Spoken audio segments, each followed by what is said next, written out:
I want you to close your eyes for a second. Well, assuming you aren't currently driving, obviously. And just imagine you are standing in the very center of Athens. Right, but I mean not the glorious, sun-drenched, postcard-perfect version of the city. No, exactly. Forget the pristine white columns against a bright blue sky. It's the year 480 BC. And the city you are standing in is, well, it's a smoldering, blackened pile of ash. Yeah, it is a scene of just absolute devastation. The air is thick with smoke, the streets are choked with debris, and literally everywhere you look, there is ruin. Welcome to today's deep dive. We are looking at a really incredible stack of sources today. On the desk in front of us, we have this unique architectural archive that pulls from, archaeological research, historical ledgers, and even narrative journals. Right, and some of these accounts come from major historical figures, while others use these slightly fictionalized perspectives. Like a scribe named Aristo, right? Yeah, Arresto, or there's a quarry master named Andros. And Hmm. these perspectives really paint a visceral picture of what daily life in antiquity was actually like. So our mission today is to use these sources to look right past that familiar, serene tourist destination that you probably recognize today. We're going to uncover the messy, the dramatic, and the intensely human story of how the Parthenon was actually born. Because it's a wild story. It really is. Okay, let's unpack this, because usually when we talk about iconic architecture, the story starts with, I don't know, a visionary and a blank piece of paper. But according to these records, the greatest architectural marvel of the ancient world starts with a horrifying scene of destruction. It genuinely starts as a crime scene. I mean, when the Persian army under Xerxes invaded Athens in 480 BC, they didn't just aim to conquer the city, they wanted to thoroughly humiliate it. Right. Up on the Acropolis, the Athenians had been in the process of building what historians now call the pre-Parthenon. The pre-Parthenon, Right, okay. it wasn't completely finished, but it was already this massive, towering symbol of their civic pride. And the Persians didn't just loot the treasury and move on. They actively dismantled the sacred architecture. Wow. Yeah, they set fire to the massive wooden roof scaffolding, and the intense, sustained heat from that fire actually scorched the pristine white marble entirely black. And the narrative records we are reading, they describe it as effectively murdering the building. So that's the exact vibe, yeah. It wasn't just collateral damage in a wartime siege, it was a deliberate execution of their most sacred space. Exactly. And the psychological impact of that on the general population it cannot be overstated.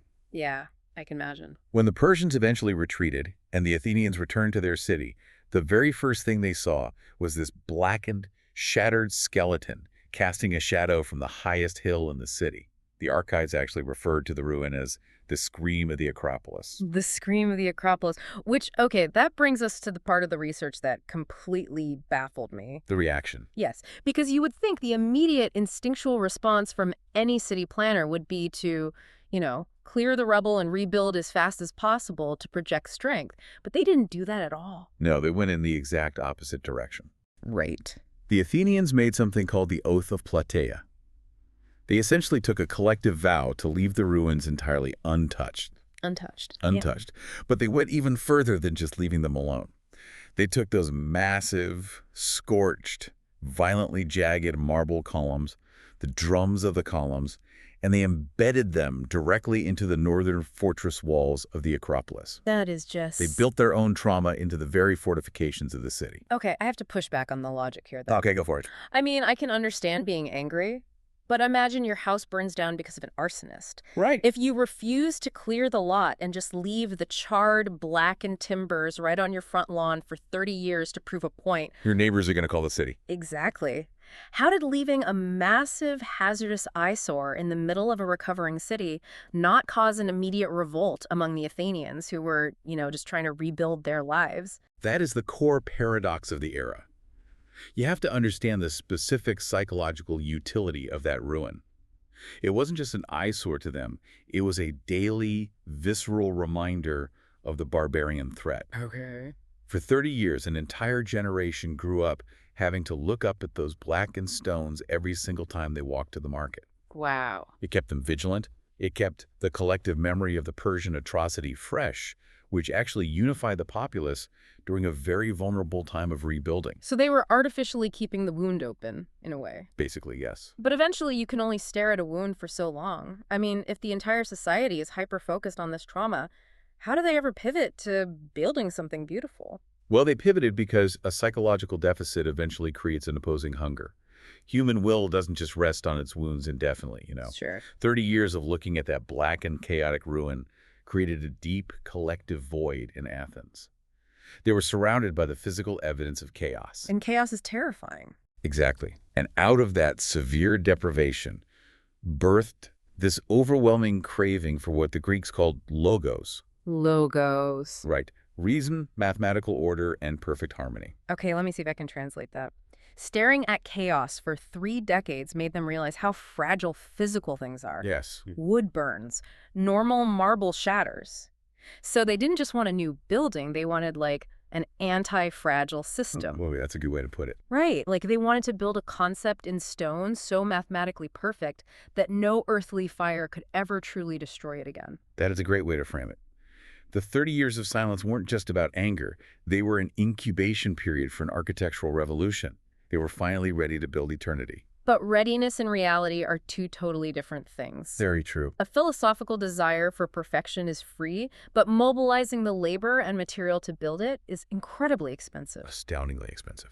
And according to the historical ledgers in our stack, securing that funding required a geopolitical maneuver that today we would probably classify as massive corruption. Oh, it was a scandal of epic proportions. Walk me through it. So, to understand how they paid for the Parthenon, we have to look at a politician named Pericles in the mid-5th century BC, specifically around 454 BC.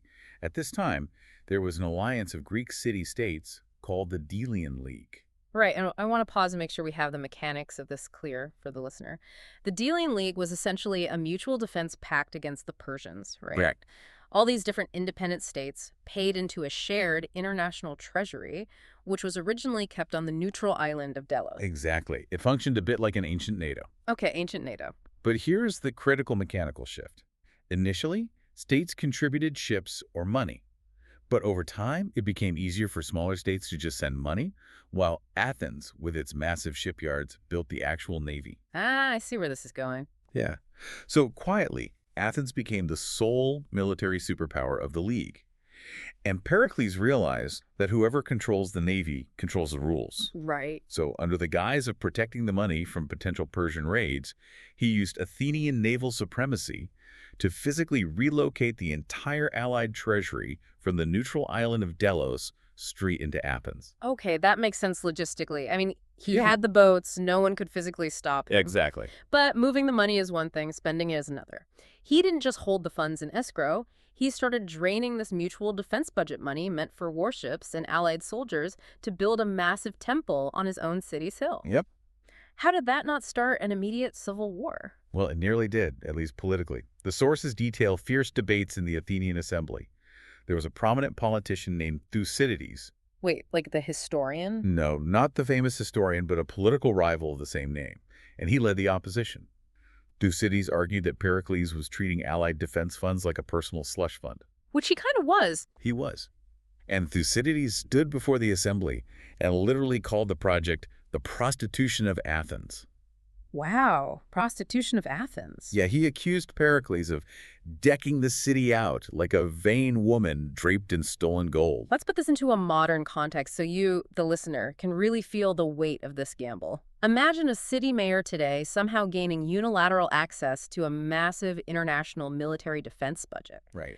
And instead of maintaining the fighter jets that protect the alliance, the mayor drains the accounts to build a colossal avant-garde art museum right in the center of their own town. It's unthinkable. The political risk is astronomical. It is an incredibly bold, almost megalomaniacal move. It is entirely audacious. But Pericles was a master of narrative framing. How so? He didn't defend the spending as an art project. He argued that it was Athena's call. Playing the religion card. Exactly. He told the assembly that the goddess had granted them victory over the Persians, and ignoring her demand for a monument would invite divine wrath. Very Extremely. And furthermore, he argued the cold, hard politics of this situation. He basically said, as long as the Athenian navy successfully kept the Persians at bay, Athens was fulfilling its end of the contract. So the surplus is theirs. Right. How Athens spent the surplus money was its own sovereign business. Basically saying, we are the shield. If the shield works, the change left in your pockets belongs to us. Exactly. And to execute this, he brings in a master sculptor named Phidias as the general director to oversee the entire mobilization. Phidias. Okay. And this is where we see a monumental shift in how Athens viewed itself. The archive includes notes from a fictional scribe named Aristo, who captures the zeitgeist of the moment beautifully. What does Aristo say? Well, Aristo observes that Pericles was intentionally shifting the city's identity from a purely military power to the cultural epicenter of the human spirit. They weren't just stacking stones to show off wealth. They were, in Aristo's words, building eternity. Building eternity. So Pericles survives the political firestorm. He secures the seemingly endless funding. But having a mountain of questionable cash doesn't automatically generate a masterpiece. Not at all. For that, you need execution. And to design this eternal structure, Pericles hires two brilliant architects who seem to fundamentally misunderstand each other. The dynamic between the two lead architects, Iktinos and Kallikrates, is one of the most compelling parts of the historical record. It's fascinating. Their approaches to architecture were practically in opposition. Iktinos was the philosophical visionary. He viewed the temple not as a shelter, but as a mathematical crystal of cosmic order. And he was completely obsessed with proportion. The sources emphasize his insistence on something called the rule of 4.9. Yes. Walk me through how that specific math works in practice. Okay, so Iktinos decreed that every major proportion of the building had to obey this ratio. The primary application was the columns. The number of columns on the side of the temple must be exactly double the number of columns on the front, plus one. Okay, double plus one. Right, so with 8 columns on the front facade, you must have exactly 17 on the side. Got it. But he didn't stop there. The 4.9 ratio dictated the width to the length of the building and the height of the facade to its width.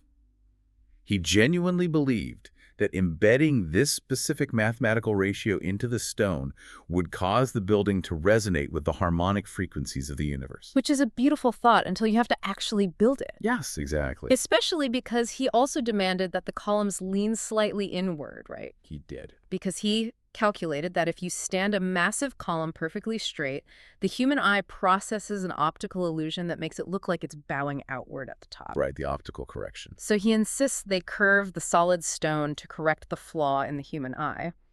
And I have to step in here because from a basic physics standpoint, that sounds like a structural nightmare. Oh, it is. If you are leaning tens of thousands of tons of inward curving marble and you are building on a jagged, uneven limestone hill, doesn't the entire structure just want to slide down? That is exactly why Pericles didn't hire Iktinos alone. He brought in Kallikrates to deal with gravity. A pragmatist. Exactly. If Iktinos had his head in the stars, Kallikrates had his boots deep in the mud. He was the gritty, highly practical engineer. His job wasn't to ponder cosmic harmony. His job was to figure out how to anchor this impossible vision to the earth. Right. The bedrock of the Acropolis is rough, uneven limestone. Kallikrates had to design massive sub-foundations, terracing the stone and calculating shear forces so that earthquake tremors and foundational settling wouldn't tear the temple apart. You know, the archive features a narrative detail through the records of a scribe named Melas that I really love. A dawn meeting. Yes, Melas describes seeing these two men meeting on the construction site at dawn. Iktinos is standing there, drawing invisible lines in the air and counting the stars to align the axes of the building, while Kallikrates is down on his hands and knees in the dirt, measuring the slope of the earth and desperately calculating the sheer weight of the stone. It's such a great image. It reminds me of the classic tech startup duo. You have the visionary CEO standing on a stage in a turtleneck, demanding an impossibly sleek, seamless device with no buttons. Right. And behind the curtain, you have the exhausted lead engineer ripping their hair out, trying to figure out how to fit a battery into a tiny glass box without the whole thing catching fire. That analogy captures the mechanism of their relationship perfectly. Because from an engineering perspective, Kallikrates knew that leaning the columns inward meant no two stones could be exactly alike. Wow, I hadn't thought about that. Yeah, every single marble block had to be custom carved on site to fit a microscopic, unique curve. That sounds like a nightmare. It was agonizing. No. But Kallikrates pushed through the friction because he saw the genius in Iktinos' vision. And Iktinos respected the structural boundaries Kallikrates enforced, because without a stable foundation, his cosmic crystal would just be a pile of extensive rocks. It's essentially a microcosm of how Athenian democracy was supposed to function. Not a dictator handing down a single blueprint, but intense, sometimes agonizing debate between opposing viewpoints that eventually forges a superior consensus. Precisely. Together, through that necessary friction, they established the canon, the absolute standard of the Parthenon. So the blueprints are locked in, the math is solved, the foundation is secured. But a brilliant blueprint is just a theory. To make it a physical reality, you need the material. And our sources spend a massive amount of time on this specific material, Pentelic marble. The logistics of acquiring this stone are just staggering. We transition here from the quiet, intellectual debates of the architects to the brutal, sweaty reality of the quarry. Right. Mount Pentelicus was 16 kilometers away from the Acropolis. Now, Iktinos specifically demanded this exact marble because of its chemical composition. Why this one specifically? Well, Pentelic marble has a very high iron content. Yeah. Iktinos knew that when exposed to the elements over decades, that iron would oxidize. It would literally rust. Rust, doesn't that ruin it? That's the brilliance of it. It wouldn't ruin the stone. It would slowly turn the stark white marble into a glowing, warm, golden color. Which is just an unbelievable level of forward thinking. Truly. But the physical reality of getting that stone is what really caught my eye in the research. We're talking about extracting tens of thousands of tons of rock. Right. Without dynamite, without hydraulic presses, without modern diesel engines. I mean, how do you even separate a 20-ton block of solid marble from a mountain face? You use the wedge method, and the Yeah. physics of it are incredibly elegant. The archives mention water and wood. Walk me through the actual step-by-step physical process of how that works. Okay, so the quarry master, a figure the archive names Andros, would oversee thousands of anonymous laborers. First, they would locate the natural structural grain on the marble cliff face. Like finding the grain in a piece of wood. Exactly. Using iron chisels, laborers would manually drill a straight line of deep holes right along that grain. Next, they took wedges of bone-dry wood and hammered them as tightly as possible into those holes. Finally, they simply poured water over the wood. And then it's just capillary action, right? Yeah. The dry wood acts like a sponge, absorbing the water. And as wood absorbs moisture, it naturally swells and expands. Exactly. That natural swelling force generates millions of pounds of immense, localized pressure inside the incredibly tight space of the drill hole. Wow. The stone simply cannot contain the expanding wood, so eventually, with a deafening crack, the solid mountain just splits open perfectly along the line. It is a profound reminder of how these ancient builders weaponized nature to conquer nature. They used the gentlest element imaginable, water, swelling a piece of wood to crack the hardest stone. It's beautiful in a way. But cracking it is only the first part of the nightmare. Once you have a 20-ton block of marble, you still have to get it down a steep, treacherous mountain face. And that is where the immense danger comes in. They had to slide these massive blocks down the mountain on specialized wooden sleds.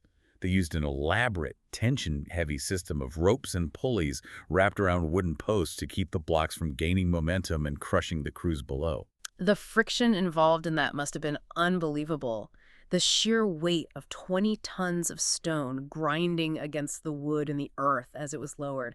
I mean, the historical records from Andros actually describe the noise as horrific. Yeah, it was. The grinding was so loud, so sustained, and so grating that the laborers wrote the mountain was screaming. The screaming mountain.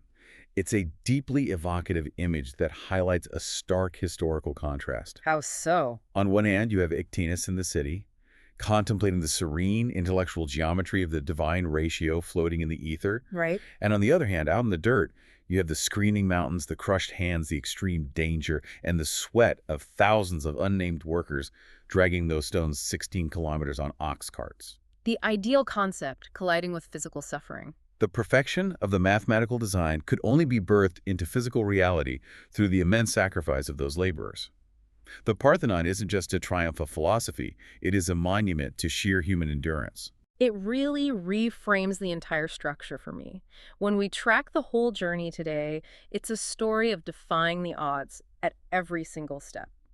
We started with the blackened ruins of the pre-Parthenon, deliberately embedded into a fortress wall as a 30-year vow to remember a cultural trauma. Right, a collective grief that eventually transformed into an insatiable psychological hunger for an eternal, indestructible order. Which then led Pericles to risk complete political ruin, hijacking an allied defense fund to pay for an unprecedented architectural project under the guise of divine will. which forced an obsessive philosopher-architect and a grounded, pragmatic engineer into a tense, agonizing collaboration to invent entirely new rules of construction. And finally, pushing thousands of workers to rip the stone from a screaming mountain using nothing but water, wood, and ropes, dragging it miles across the plains to the center of the city. It's incredible. So when you, the listener, look at a picture of the Parthenon today, or if you are lucky enough to stand before it in Athens, don't just see a serene, static white temple. You are looking at a masterpiece born from political scandal, clashing egos, grueling labor, and a desperate human desire to conquer trauma through beauty. And as we wrap up this deep dive, I want to leave you with a final thought to ponder based on the motivations we've uncovered today. The Athenians subjected themselves to immense political risk, financial drain, and decades of brutal labor to build a structure they explicitly believed would stand for eternity. Yeah. It was a society willing to make 30-year vows and build for a future they would never personally see. It begs a crucial question about our own era. In a modern society driven by rapid development, immediate gratification, and quarter-by-quarter profit margins, are we still capable of committing to that kind of generational vision? Or did the audacity to build for eternity die with antiquity? Something to think about next time you walk past a modern construction site. Let's step right into the heart of Athens, back in 480 BC. Imagine standing there under the brutal Mediterranean sun, but instead of the glorious Acropolis we picture today, you're looking at an unrecognizable, blackened skeleton of marble. The Persian army, led by King Xerxes, had just swept through and absolutely decimated the city. The ruins basically looked like they were screaming in the flames. In today's Explainer, we're going to dive deep into the incredibly gritty historical process of how this profound collective trauma, the sheer devastation of the Persian War, actually gave birth to what is arguably the most mathematically and architecturally perfect structure in human history, the Parthenon. So, here's how we're breaking this down today. First, we'll look at the Acropolis turned to ashes, then Pericles' massive architectural decision, followed by the incredible harmony of philosophy and engineering, and finally, how mountains were literally awakened by human sweat. Let's get right into it. Part 1. The Acropolis turned to ashes. We really need to start with the deep psychological trauma of 480 BC. You know, the very first thing the Athenians faced after the war was the brutally slaughtered skeleton of the older Parthenon. And here's what's absolutely fascinating. They didn't just clear away the rubble. No way. They took these violently hacked blocks of scorched marble and actually built them right into the highly visible north wall of the Acropolis. It was known as the Plataean Oath. They intentionally left it there as a permanent physical scar, a literal tattoo on the city, so they would never forget the barbarian atrocities. For 30 long years, the citizens lived in the shadow of this blackened ruin. 30 years of silence. Imagine waking up and seeing that open wound every single day. But here's the twist. They didn't just wallow in the trauma. Slowly, that deep sense of deprivation morphed into this burning, almost obsessive desire for cosmic order and mathematical truth. They started envisioning a more perfect, eternal logos. They were literally preparing for ultimate creation right at the very edge of their despair. Moving on to Part 2, Pericles' great architectural decision. This is where the silence breaks and an era of fierce, almost unbelievable ambition begins under the master strategist himself, Pericles. Let's jump to the year 454 BC. This is a huge turning point. The treasury of the Delian League is moved from the island of Delos directly to Athens. Now, this wasn't just a simple transfer of funds, it was the birth cry of the Athenian Empire. And Pericles, he decides to use this massive defense fund to launch a totally unprecedented and highly controversial plan to rebuild the destroyed temple. Unsurprisingly, the political blowback was intense. His opponents ripped into him, calling the project the prostitution of Athens for using allied defense money for a temple. But Pericles didn't flinch. He basically said, look, the goddess gave us victory, but now she demands wisdom and beauty. He wasn't interested in just putting some rocks back together. He was forcefully translating the mandate of the gods into a democratic masterpiece, carving the pride of their democracy straight into marble. They were stacking eternity. Which brings us to Part 3, the harmony of philosophy and engineering. To pull off a project this insane, Pericles had to bring together the best minds of his generation. What I love about this is the stark contrast between the two masterminds he forced to work together. On one hand, you have Iktinos, the philosophical visionary. This guy is out here drawing lines in the air, counting stars and obsessing over cosmic proportions. On the other hand, you have Kallikrates, the hardcore pragmatic engineer who's figuring out how the heck to keep thousands of tons of marble from sinking into the uneven bedrock of the Acropolis. It was the ultimate collision of high-minded ideals and gritty reality. And at the very center of their collaboration is this mind-blowing concept, the rule of 4-9. Iktinos didn't want just a building. He wanted a mathematical crystal. This strict rule, where the number of columns on the side is exactly double the front, plus 1, was the undeniable mathematical soul of the temple. It wasn't just architecture, it was them trying to physically manifest the ultimate cosmic order. But oh man, did they clash to get there. To correct for the optical illusions of the human eye, Iktinos demanded that these gigantic columns actually lean slightly inward. Naturally, Kallikrates, the engineer, completely freaked out, warning that this posed massive structural risks against sheer gravity. It was human optics going head-to-head with brutal physical laws. But somehow, they pulled off the impossible. They found a perfect compromise, giving birth to a structure that balanced extreme precision with rock-solid stability. All right, part 4. Quarrying Sweat Awakens Mountains. Let's step away from the drawing board and travel about 16 kilometers northeast to Mount Pentelic to see the absolute brutal physical labor required here. Out of all the stone available, Iktinos specifically demanded Pentelic marble. Why? Because this pristine white stone has a high iron content. He actually mathematically calculated that over the centuries, as the relentless Mediterranean sun baked the stone, it would oxidize and gradually turn the entire monument into this glowing, stunning golden hue. I mean, talk about foresight. That is just brilliant. Now think about the technology, or lack thereof, at the time. Under quarrymaster Andros, they used the ancient wedge method.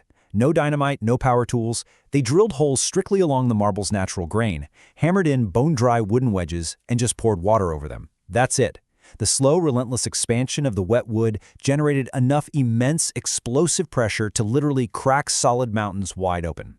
Getting these multi-ton blocks down the mountain, that was a terrifying battle. Thousands of anonymous, exhausted workers risk their lives every single day on steep, treacherous slopes, relying entirely on wooden sleds, raw hemp ropes, and pulleys. It's said the mountain practically screamed as these massive stones slipped and slid down. The Parthenon was literally being built on their harrowing life-or-death struggles. Finally, after rivers of sweat, the perfect marble was ready. Quarrymaster Andros sent back this incredibly powerful message to the city. The heart of the mountain has opened, so we are now ready to build the house of the gods. That right there, that gives me chills. It marks the exact historical moment when the grand theoretical design finally, violently collided with physical reality. So, as we wrap up today's explainer, I want to leave you with a thought. When we look at those iconic white columns today, it's so easy to just see pretty architecture. But the Parthenon isn't just a pile of stones. It's a monument to the astonishing willpower of a people who took 30 years of bitter trauma and painstakingly forged it into millennia of beauty. It was built through intense, fiery collaboration and unimaginable human sacrifice. Do we still possess that kind of patience and resilience today to turn our own scars into lasting wisdom? I'll let you ponder that. Thanks for joining me on this deep dive, and I'll catch you next time.